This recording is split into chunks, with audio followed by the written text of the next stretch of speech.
Hello everyone, welcome back on cam TV.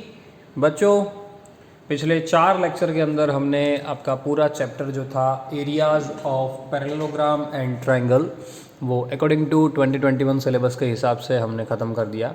और आपका जो भी रिडक्शन सिलेबस है उसके हिसाब से हमने उसको रिड्यूस किया है और वही चीज़ें मैंने आपको पढ़ाई है।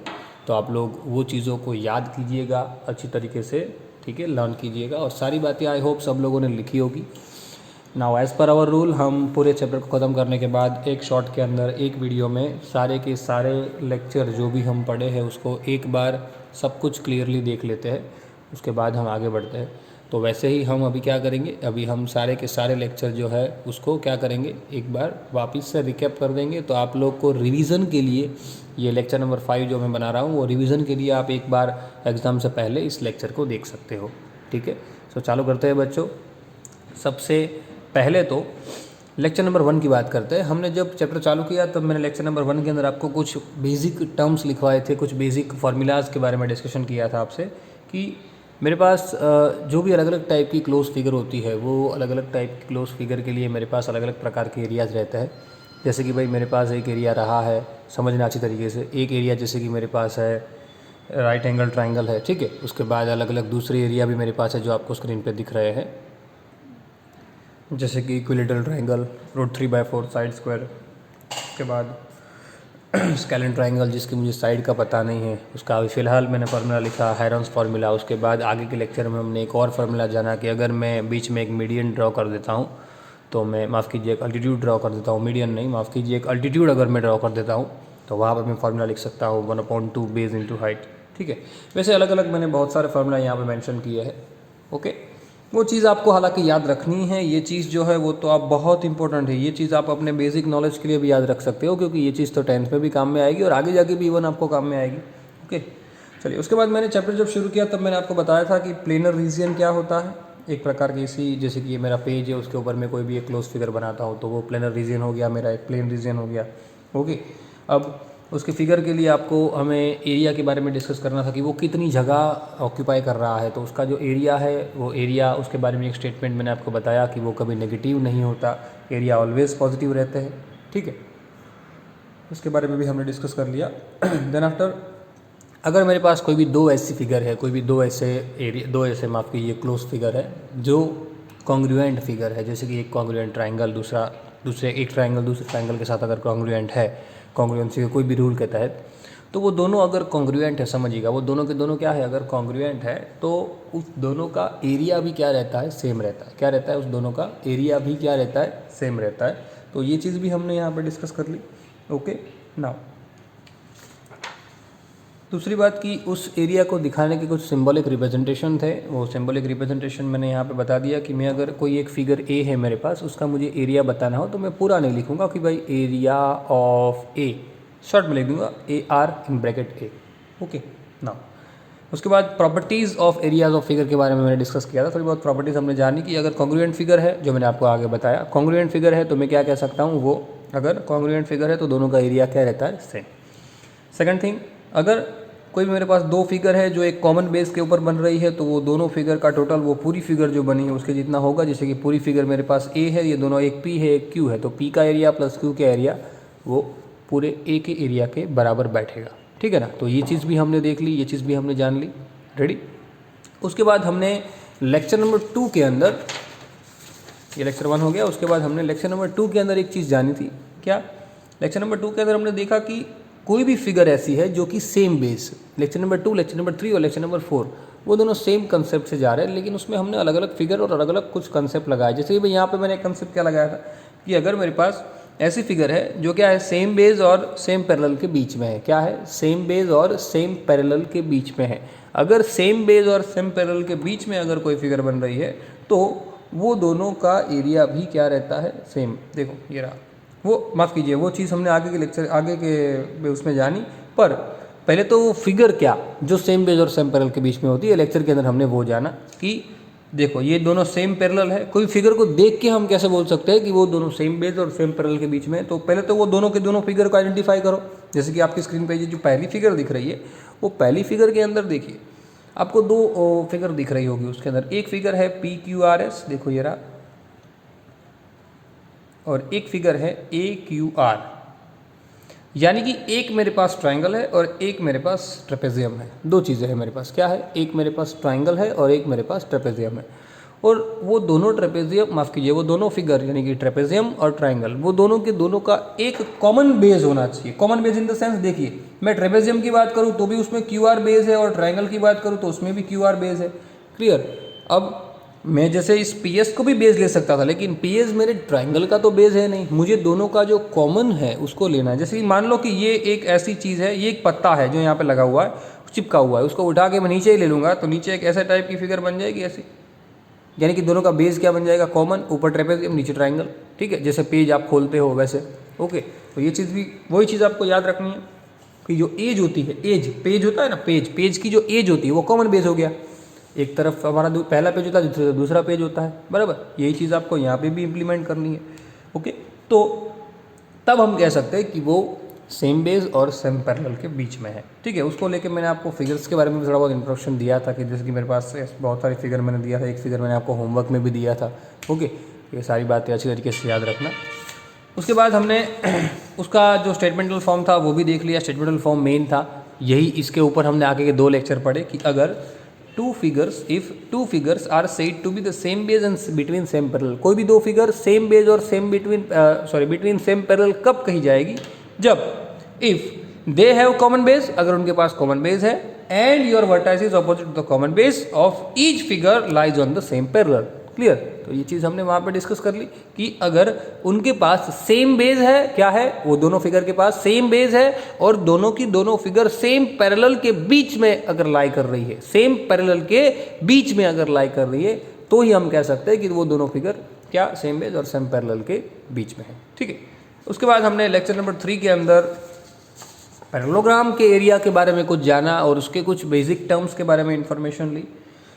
कौन कौन से टर्म्स थे कि सबसे पहले तो वही चीज़ वहाँ पे हमने लिखा लेक्चर नंबर 2 के अंदर कि भाई फिगर, ऐसी फिगर जो सेम बेस माफ कीजिए कॉमन बेस सेम पैरेलल के बीच में है।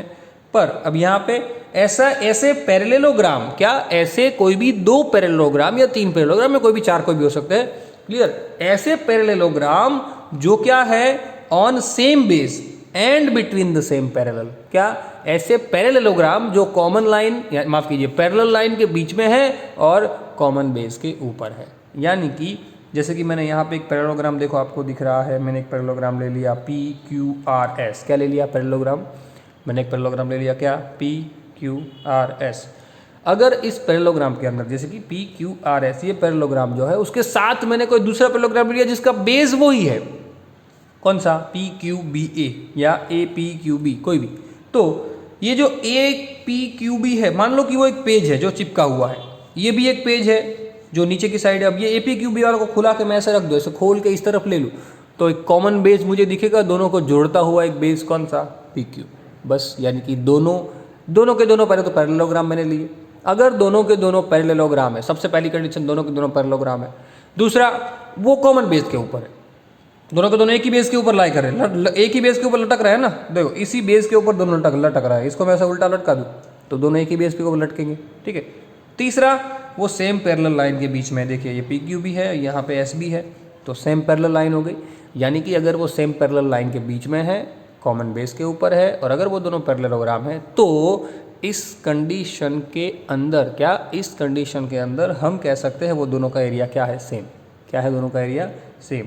Clear. The parallelogram on the same base and between the same parallel are equal in area, ऐसा हम कह सकते हैं। ठीक है ना।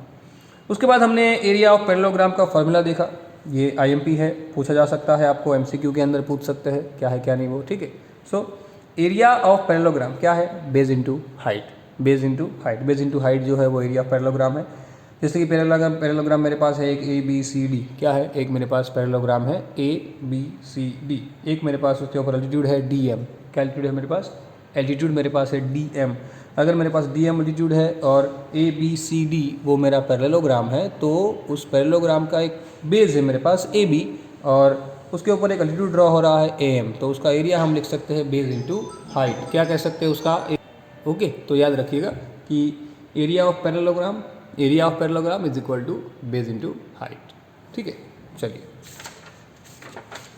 नाउ उसका स्टेटमेंट भी मैंने वहाँ पर लिखा है कि parallelogram on the same base, sorry उसके बाद का एक चीज़ और है कि पैरेललोग्राम के बारे में तो हमने बता दिया कि अगर दो पैरेललोग्राम अगर सेम पैरेलल और सेम बेस और बिटवीन सेम पैरेलल है तो दोनों का एरिया सेम रहता है। बट अगर मैं कह दूं कि वो दोनों पैरेललोग्राम जो है, क्या अगर मैं कह दूं कि वो दोनों पैरेलल, माफ़ कीजिए, वो जो दोनों फिगर जो है वो पैरेललोग्राम नहीं है, एक पैरेललोग्राम है और एक ट्राइंगल है, बाकी स्टेटमेंट सेम कि दोनों के दोनों सेम बेस के ऊपर है, दोनों के दोनों सेम पैरेलल के बीच में है, तो मैं कह सकता हूं कि वो जो एक ट्राइंगल है और एक पैरेललोग्राम है, तो एक ट्राइंगल का जो एरिया है वो पैरेललोग्राम के एरिया से आधा होगा। Means area of the triangle is 1/2 of area of parallelogram. जैसे कि देखो मैंने फिगर में ले लिया ABCD, एक मैंने क्या ले लिया, पैरेललोग्राम ले लिया, एक मैंने ट्राइंगल ले लिया DMC, तो area of DMC is always equal to 1/2 of area of ABCD।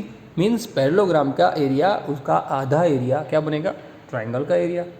Simple simple ना, बस यही चीज़ आपको याद करनी है। ये चीज़ मैंने नीचे लिखा हुआ, उसका स्टेटमेंटल फॉर्म लिखा है कि parallelogram and triangle are on the same base and between the same parallel, then the area of triangle is half of the area of parallelogram. Simple ना।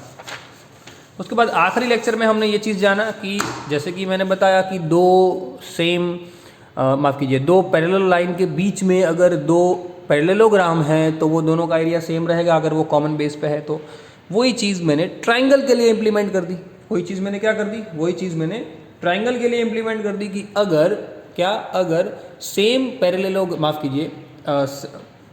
कीजिए दो पैरेलल लाइन जो है, कॉमन पैरेलल लाइन, उसके बीच में अगर मैंने कोई दो ट्राइंगल ले लिए जो कि सेम बेस के ऊपर है, क्या किया मैंने, कोई दो ट्राइंगल ले लिए जो कि क्या है, जो कि सेम बेस के ऊपर है, तो मैं क्या कह सकता हूँ कि वो दोनों ट्राइंगल का एरिया भी क्या होगा, सेम। मैंने यहाँ पे देखिए दो ट्राइंगल लिए हैं फिगर के अंदर, एक ट्राइंगल मैंने लिया है ABC, एक ट्राइंगल मैंने लिया है MBC।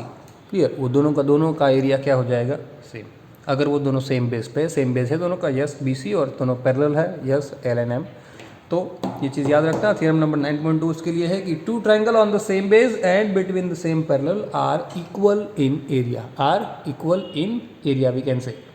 Now area of triangle वो तो मुझे पता ही है कि अगर राइट एंगल है तो 1/2 बेस इंटू हाइट, अगर इक्विलेटरल है तो √3/4 साइड स्क्वायर। लेकिन स्केलन है तो मैंने आपको फर्स्ट भी बताया कि पहले मैंने लिखा था कि मैं हेरॉन्स यूज़ करूँगा, पर हेरॉन्स कुछ कंडीशन में यूज़ होता है जब मुझे साइड्स का पता होता है। लेकिन अगर मुझे सिर्फ एक साइड पता है और मुझे अल्टीट्यूड पता है, अल्टीट्यूड मतलब क्या, उसके ऊपर ड्रॉ किया गया 90 डिग्री पे राइट एंगल बनाने वाली लाइन जो क्या कर रही है, उसको 90 डिग्री पे इंटरसेक्ट कर रही है, वो अल्टीट्यूड है।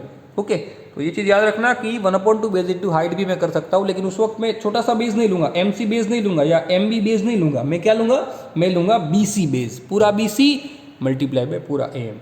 ठीक है, और उसके बाद कुछ इंपॉर्टेंट प्रॉपर्टी के बारे में भी हमने डिस्कस किया कि अगर उसका कन्वर्स थ्योरम जो पीछे था ट्राइंगल का, कि दो ट्राइंगल अगर सेम बेस पे और सेम पैरेलल के बीच में है तो हम क्या कह सकते हैं, हम कह सकते हैं कि भाई उसका एरिया सेम है। तो वैसे ही अगर एरिया सेम है तो दोनों सेम पैरेलल के बीच में या सेम कॉमन बेस के ऊपर ऐसा कह सकते हैं।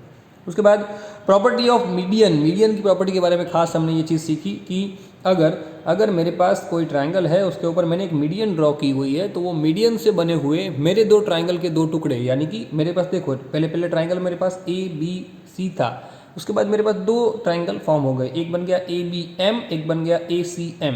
तो वो दोनों का एरिया क्या रहता है, सेम रहता है। मतलब कि if median AM is bisect our base BC और इंटरसेक्ट एट M, और बाइसेक्ट हम कह सकते हैं, मीडियन है मतलब क्या, बाइसेक्ट लिख सकते हो। तो at the time the area of ABM is equal to area of ACM। Clear, दोनों का एरिया क्या रहता है उस वक्त, सेम रहता है। ठीक है, सो बच्चों हमने लेक्चर नंबर 1, 2, 3 एंड 4 ये चार लेक्चर के अंदर हमने इस पूरे चैप्टर को अच्छी तरीके से जान लिया अकॉर्डिंग टू योर सिलेबस। आपके सिलेबस के हिसाब से हमने उनकी सारी प्रॉपर्टीज़ को जान लिया। एक्चुअल में ये जो चीज़ें हैं, जो न्यूमेरिकल पोर्शन है वो पूरा अभी फ़िलहाल है नहीं, तो प्रॉपर्टीज़ अगर है तो प्रॉपर्टीज़ में से भी बहुत सारी चीज़ें ऐसी होगी जो ट्विस्ट करके आपको पूछी जाएगी। उसके अंदर से कुछ थियरम्स भी है जो पूछे जाएंगे, जैसे कि ट्राइंगल के अंदर एक थियरम था, बराबर। तो ये सारी बातों को अगर आपने समझा होगा और उसको एज अ राइडर भी अगर पूछ लिया गया क्वेश्चन एग्जाम के अंदर, राइडर इन द सेंस अगर आपको प्रूडेट वाला कोई अलग से एक सम पूछ लिया गया, तो अगर आपने कंसेप्ट जाना होगा, अगर आपने फिगर बनाना सीखा होगा, तो आप वो चीज़ भी आसानी से कर पाओगे। बराबर। लेकिन वो कब पॉसिबल होगा, जब आप खुद से सारी चीज़ें कर रहे होंगे तब। ठीक है। सो बच्चों, जो भी हमने अब तक पढ़ा है इस पूरे रिकैप लेक्चर के अंदर, उसको अभी अच्छी तरीके से एक बार वापस से नोट कर दो, तो आपको पूरा चैप्टर क्लियर हो जाएगा। ओके, मिलते हैं अगले लेक्चर में। Till then, thanks a lot.